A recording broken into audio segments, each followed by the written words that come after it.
গল্প হচ্ছে এমনই একটি জাদু যা কঠিন জিনিসকেও আকর্ষণীয় ও প্রাণবন্ত করে তোলে। তাই অর্থনীতির জটিল পাঠগুলোকে সহজ করে বোঝাতে বহুকাল ধরে চলে আসা সেই পদ্ধতিটির অনুসরণ করে গল্পে গল্পে অর্থনীতি বইটি লেখা হয়েছে। এই বইটির অধ্যায়গুলো শুরু হয়েছে ঠাকুরমার ঝুলি কিংবা ঈশপের গল্পের মতো প্রাণবন্ত উপস্থাপনায়। পাশাপাশি বস্তুনিষ্ঠ উদাহরণের মাধ্যমে আলোচনা করা হয়েছে জীবন ঘনিষ্ঠ সব প্রশ্নের উত্তর। অর্থনীতি এমন একটি বিষয় যা আমাদের সবার জীবনের সাথে সংশ্লিষ্ট, কিন্তু এই সম্পর্কে আমাদের জ্ঞান নিতান্তই অল্প। বীমা, সূচক, পুঁজিবাদ, মুদ্রাস্ফীতি এই শব্দগুলো আমরা প্রতিনিয়ত শুনে থাকি, কিন্তু বিষয়গুলো নিয়ে জ্ঞান অর্জন করতে আমরা যখন পা বাড়াই, রাশভারী সংজ্ঞা ও দুর্বোধ্য সমীকরণে আঘাতপ্রাপ্ত হয়ে ফিরে আসি। কিন্তু অর্থনীতি আমাদের জীবন ঘনিষ্ঠ একটি বিষয়, তাই জীবনের সাথে মিশে থাকা উদাহরণের মাধ্যমে এই জ্ঞানকে উপস্থাপন করা সম্ভব। অর্থনৈতিক জ্ঞানকে অস্বীকার করে সামনে আগানোর কোনো সুযোগ নেই।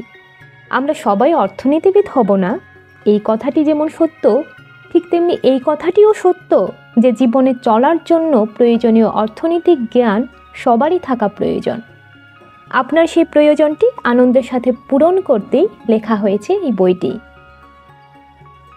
বইয়ের পাতায় হারিয়েছিলাম, পড়ছিলাম লেখকের কথা।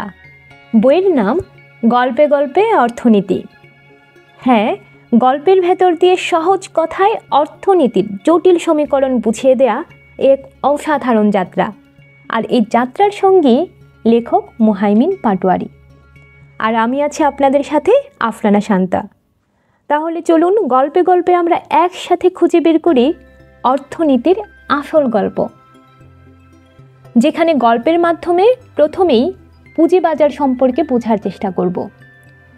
পুঁজিবাজার নাম শুনলেই যে বিষয়গুলো মাথায় আসে তা হলো শেয়ার ব্যবসা কী, শেয়ার লেনদেন কেন, কিভাবে হয়, পুঁজিবাজারের সাথে অন্যান্য বাজারের পার্থক্যটা কী, শেয়ারের দাম কেন ওঠানামা করে, আইপিওর মাধ্যমে কিভাবে কোম্পানি পুঁজিবাজারে প্রবেশ করে, আর পোর্টফোলিও মূলত কী। তাহলে ঠাকুরমার ঝুলি থেকে না হোক, বইয়ের পাতায় গল্প হোক। অনেক কাল আগের কথা, বাংলাদেশের ছোট্ট একটি গ্রামে মানিক নামে একজন দরিদ্র রাখাল বসবাস করত। ছোটবেলা থেকেই তার স্বপ্ন ছিল বড় গৃহস্থ হবার। সে স্বপ্ন দেখত একদিন তার গোলা ভরা ধান আর পুকুর ভরা মাছ হবে এবং নিজে স্বাবলম্বী গৃহস্থ হবার পাশাপাশি অনেক মানুষের কর্মসংস্থান করবে। কিন্তু যতই দিন যেতে থাকলো, তার সেই স্বপ্ন পূরণের আশা ফিকে হয়ে আসতে লাগলো। প্রতিদিন তার সময় চলে যেতে লাগলো গরুর পাল মাঠে চড়াতে এবং সন্ধ্যায় তাদের নিয়ে ঘরে ফিরতে। এই একঘেয়ে জীবনে অতিষ্ঠ হয়ে মানিক একদিন ঠিক করলো গরু চড়ানো বাদ দিয়ে গ্রামের বড় দিঘিতে মাছের চাষ করবে এবং বাজারে গিয়ে সেই মাছ বিক্রি করবে। পরিকল্পনা মোতাবেক কাজ করতে গিয়ে প্রথম বিপত্তি বাধল টাকা সংগ্রহে। সামান্য রাখাল সে, এতগুলো টাকা কিভাবে জোগাড় করবে? নাছোড়বান্দা মানিক অবশ্য এত সহজে হাল ছাড়বার পাত্র ছিল না। স্বপ্ন পূরণ করা তার চাই। অনেক চিন্তা ভাবনা করে সে একটি বুদ্ধি বের করল। পরদিন সকালে বাড়ি বাড়ি গিয়ে ঘোষণা দিল, গ্রামের মাঝখানে মস্ত বড় দিঘি, সেখানে মাছের চাষ করব। আপনারা চাইলে ব্যবসায় শরিক হতে পারেন। যারা যারা শরিক হবেন তাদের প্রত্যেকে বিনিয়োগের পরিমাণ অনুযায়ী লাভ এবং মালিকানার অংশ পাবেন। মানিক ছিল সবার বিশ্বস্ত এবং খুব কর্মঠ ব্যক্তি হিসেবে সমাদৃত। তাই যাদের হাতে টাকা ছিল তারা সবাই এই ব্যবসায় শরিক হতে রাজি হয়ে গেল। এভাবে গ্রামের ৮০ জন ব্যক্তির প্রত্যেকে ১০০ টাকা করে মোট ৮,০০০ টাকা চাঁদা দিল। তারপর মানিক নিজে ২,০০০ টাকা চাঁদা দিল। এভাবে মোট ১০,০০০ টাকা দিয়ে সবাই মিলে মাছের কারবার শুরু করল। গ্রামের পদ্মদিঘিকে কেন্দ্র করে এই কারবার গড়ে উঠেছিল বলে প্রকল্পটির নাম হলো পদ্মরাগ। খেয়াল করে দেখুন, পদ্মরাগের অংশীদার মোট 81 জন। তাদের মাঝে 80 জনের মালিকানা 1% করে এবং মানিকের মালিকানা 20%। তাই মোট লাভের 20% মানিক এবং 80% বাকি সবাই পাবে। খুব সহজ হিসেব এবং অত্যন্ত চমৎকার উদ্যোগ। আমাদের প্রত্যহ জীবনে এমন উদ্যোগ আমরা দেখে থাকি। সবাই মিলে একসাথে ব্যবসা করার এরূপ উদ্যোগকেই বলা হয়ে থাকে অংশীদারিত্ব ব্যবসা, এবং ইংরেজিতে বলে শেয়ারে ব্যবসা। 3-4 জন বন্ধু মিলে ক্ষুদ্র পর্যায়ে যেমন অংশীদারিত্ব ব্যবসা করা সম্ভব, ঠিক তেমনি পুঁজিবাজারের নাম লিখিয়ে বড় পর্যায়ে অংশীদারিত্ব ব্যবসা করা সম্ভব। একই বস্তুর বিভিন্ন রূপ। শেয়ারে ব্যবসা করা আর কিছুই নয়, সবাই মিলে অংশীদারিত্বের ভিত্তিতে কারবার করবারই অপর নাম। আর এই শেয়ারে ব্যবসা মূলত 2 ধরনের, পাবলিক এবং প্রাইভেট। পুঁজিবাজারে যেসব কোম্পানি আছে তারা সবাই পাবলিক কোম্পানি। এই কোম্পানিগুলোর মালিকানা খোলা বাজারে বিক্রি হয় এবং যে কেউ চাইলে টাকার বিনিময়ে অংশীদার হওয়ার সুযোগ পায়, অনেকটা টিকিট কেটে পাবলিক পরিবহনে ওঠার মতো। সে তুলনায় প্রাইভেট পার্টনারশিপগুলো ভিন্ন। এদের শেয়ার খোলা বাজারে বিক্রি হয় না, তাই একটি প্রাইভেট গাড়িতে যেমন চাইলেই ওঠা যায় না, ঠিক তেমনি টাকা থাকলেই এই ব্যবসাগুলোর শেয়ার হোল্ডার হওয়া যায় না। সিংহভাগ মালিকদের অনুমোদন লাগে। মেধাবী ছাত্র মতি জমিদারের কাছ থেকে বেশ কিছু টাকা বৃত্তি পেয়েছিল। এতগুলো টাকা সে কখনো আগে একসাথে দেখেনি। তাই সে ঠিক করলো টাকাগুলোকে ভালো কোনো কাজে লাগাবে। কিন্তু কিভাবে ভালো কাজে লাগাবে, বিনিয়োগ করলে কোন খাতে করবে সেই চিন্তা করে কোনো উত্তর খুঁজে পেল না। চিন্তায় অসুস্থ হয়ে যাওয়ার অবস্থা। এমন সময় একদিন তার মানিকের সাথে দেখা। মতিদের বাড়িতে এসে মানিক বলল, নতুন একটি ব্যবসা শুরু করতে যাচ্ছি, পদ্মদিঘিতে মাছের চাষ করব, কেউ চাইলে শরিক হতে পারেন। ঘোষণাটা শুনে মতির মন আনন্দে নেচে উঠল। বৃত্তির টাকা কিভাবে কাজে লাগাতে পারবে সেই চিন্তা করে যখন কুল কিনারা করতে পারছিল না, এমন সময় মানিকের কাছ থেকে এরূপ মোক্ষম প্রস্তাব, সাথে সাথেই লুফে নিল সে প্রস্তাবটি এবং 100 টাকার বিনিময়ে মতি পদ্মরাগের 1% মালিক বনে গেল। শেয়ার কেনার পর সব কিছুই ভালো যাচ্ছিল মতির। লাভের থেকে আসা টাকায় অর্থাৎ ডিভিডেন্ড প্রতি বছর তার হাত খরচ জোগাড় হয়ে যাচ্ছিল। মাঝে মাঝে কিছু টাকা সঞ্চয়ও করছিল। এভাবে দিন যেতে যেতে একদিন বাড়িতে তার বিয়ের প্রস্তাব আসে। ঠিক হলো আগামী বাংলা মাসের 1 তারিখে বিয়ের অনুষ্ঠান।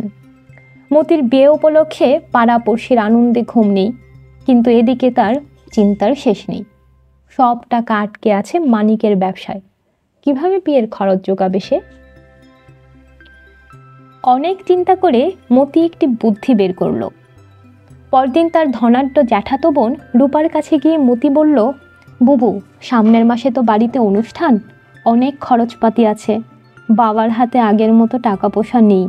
তুই এক কাজ কর, আমার থেকে পদ্মরাগের শেয়ারটা কিনে নে। এতে আমার হাতে কিছু নগদ টাকা আসলো, আবার তোরও সম্পত্তি বাড়ল। মতির কথাটা রূপার পছন্দ হলো, তাই সে বলল, ঠিক আছে কিনছি, তবে বাজারের খোঁজ খবর জানিস তো? মাছের দাম এখন কম। পদ্মরাগের একটি শেয়ারের দাম হবে সর্বোচ্চ 95 টাকা। তুই রাজি থাকলে বলিস। মতি নিজেও জানতো যে মাছের দাম কমে গেছে, শেয়ার প্রতি 95 টাকাই এখন ন্যায্য মূল্য। তাই এই দামে শেয়ার বিক্রি করতে সে রাজি হয়ে গেল। এভাবে মতি পদ্মরাগের 1% মালিকানা রূপার কাছে বিক্রি করে দিল এবং রূপা 95 টাকার বিনিময়ে পদ্মরাগের 1% মালিকানা কিনে নিল। এভাবে গ্রামের শেয়ার কেনা বেচা শুরু হয়ে গেল। অর্থনীতির ভাষায় একে বলে শেয়ার লেনদেন। শব্দটির সাথে আমরা অনেকেই পরিচিত, তাই তো? এবার লক্ষ্য করুন, রূপার হাতে আগেই একটি শেয়ার ছিল। যেহেতু গ্রামের ধনী ব্যক্তিদের সবাই একটি করে শেয়ার কিনেছিল, এখন মতির থেকে কেনার পর তার মোট শেয়ারের সংখ্যা দাঁড়ালো 2টিতে। অর্থাৎ এখন থেকে রূপা মানিকের ব্যবসার 2% মালিক এবং লাভের 2% অধিকারী। পরবর্তীকালে পান্না ও রত্নার থেকে রূপা আরও 2টি শেয়ার কিনল। এভাবে তার মোট শেয়ার সংখ্যা দাঁড়ালো 4টিতে। তাই সে হয়ে গেল ব্যবসার 4% মালিক এবং লাভের 4% অধিকারী। অর্থাৎ কোনো কোম্পানির শেয়ার কেনা মানে সেই কোম্পানির মালিকানা অর্জন করা, এবং শেয়ার বিক্রি করা মানে হলো সেই কোম্পানির মালিকানার অংশ বিক্রি করে দেয়া। এই ক্ষেত্রে আমাদের মনে প্রশ্ন জাগতে পারে, অনেক বড় কোম্পানি যখন লক্ষ লক্ষ শেয়ার ছাড়ে তখন কিভাবে মালিকানা ভাগাভাগি হয়? উত্তরটি খুবই সহজ। শেয়ারের মোট সংখ্যা দ্বারা 100 মালিকানাকে ভাগ করে। উদাহরণস্বরূপ, একটি কোম্পানির মোট শেয়ারের সংখ্যা 1000। এখন এই কোম্পানির একটি শেয়ার কিনলে একজন ব্যক্তি 1000 ভাগের 1 ভাগের মালিকানা অর্জন করবে। 100কে 1000 দিয়ে ভাগ করলে উত্তর আসে 0.1। অর্থাৎ কোম্পানিটির একটি শেয়ার কিনলে তার বিনিময়ে একজন শেয়ার হোল্ডার 0.1 ভাগ মালিকানা এবং লাভের 0.1 ভাগ অর্জন করবে। আবার ধরা যাক আরেকটি কোম্পানির শেয়ারের সংখ্যা 10,000। তাহলে একজন ব্যক্তি একটি শেয়ার কিনলে সেই কোম্পানির মোট সম্পদের 10,000 ভাগের 1 ভাগের মালিকানা অর্জন করবে। 100কে 10,000 দিয়ে ভাগ করলে উত্তর আসে 0.01। অর্থাৎ কোম্পানিটির একটি শেয়ার কিনলে তার বিনিময়ে একজন শেয়ার হোল্ডার 0.01 ভাগ মালিকানা বা লাভের 0.01 ভাগ অর্জন করবে। ওপরের উদাহরণে পদ্মরাগের শেয়ার যদি 1 লক্ষটি থাকতো, তাহলে প্রতিটি শেয়ারের বিনিময়ে একজন ব্যক্তি 1 লক্ষ ভাগের 1 ভাগের মালিকানা অর্জন করত। সেই ক্ষেত্রে একটি শেয়ারের মূল্য কত হতো তা নির্ভর করত ব্যবসার মোট সম্পদের মূল্যের উপর। যেমন পদ্মরাগের মোট সম্পদের মূল্য যদি 10,000 টাকা হতো, একটি শেয়ারের মূল্য হতো 10 পয়সা, তখন একজন ব্যক্তি 100 টাকা বিনিয়োগ করে 1000টি শেয়ার কিনতে পারত বা মোট সম্পদের 1 ভাগ মালিকানা অর্জন করত। আবার কেউ 2000 টাকা বিনিয়োগ করলে 20,000টি শেয়ার কিনতে পারত বা ব্যবসার 20 ভাগ মালিকানা কিনতে পারত। আবার যদি পদ্মরাগের মোট সম্পদের মূল্য 50 লক্ষ টাকা এবং মোট শেয়ারের সংখ্যা 1 লক্ষটি হতো, তাহলে প্রতিটি শেয়ারের মূল্য পড়ত 50 টাকা। তখন একজন ব্যক্তি 100 টাকা বিনিয়োগ করে 2টি শেয়ার কিনতে পারত বা মোট সম্পদের 1 লক্ষ ভাগের 2 ভাগ। আবার কেউ যদি 50 লক্ষ টাকা বিনিয়োগ করত, তাহলে এটি সম্ভব নয়, কারণ 1 মালিকানায় শেয়ার ব্যবসা হয় না। আবার কেউ যদি 5 লক্ষ টাকা বিনিয়োগ করত, তাহলে সে 10,000টি শেয়ার কিনতে পারত, যা ব্যবসার 10 ভাগ মালিকানার সমান। একটি ব্যবসার সকল শেয়ার হোল্ডারই ব্যবসার মালিক এবং সকল মালিকই ব্যবসার শেয়ার হোল্ডার। এই দুয়ের মাঝে বিন্দুমাত্র তফাৎ নেই। তাই সব শেয়ার হোল্ডাররা মিলে একটি ব্যবসার গুরুত্বপূর্ণ সিদ্ধান্তগুলো গ্রহণ করে। যে কোম্পানিগুলো অনেক বড়, তারা বার্ষিক সভা ডেকে সব শেয়ার হোল্ডারদের একত্র করে, তারপর ভোটাভুটির মাধ্যমে সিদ্ধান্ত গ্রহণ করে। যে ব্যক্তির শেয়ারের সংখ্যা যত বেশি, তার ভোট তত বেশি শক্তিশালী। মনে করুন একজন ব্যক্তির হাতে শেয়ার সংখ্যা 20টি, তার একটি ভোট 20 ভোটের সমান। আবার আরেকজন ব্যক্তির শেয়ার আছে 5টি, তার 1 ভোট 5 ভোটের সমান। আর যদি কারো হাতে শেয়ার থাকে 1টি, তাহলে তার 1 ভোট 1টি ভোটেরই সমান। এভাবে যার যার শেয়ারের সংখ্যা ও ভোটের ধরন গণনা করে কোম্পানির গুরুত্বপূর্ণ সিদ্ধান্তগুলো নেওয়া হয়। এবারে প্রশ্ন হলো, শেয়ার বাজারটা আসলে কোথায়? মাঠে নাকি ঘাটে নাকি অন্য কোথাও? আর শেয়ারের দাম কেন ওঠানামা করে? জানবো পরবর্তী পর্বে মজাদার এই গল্পের মধ্য দিয়ে।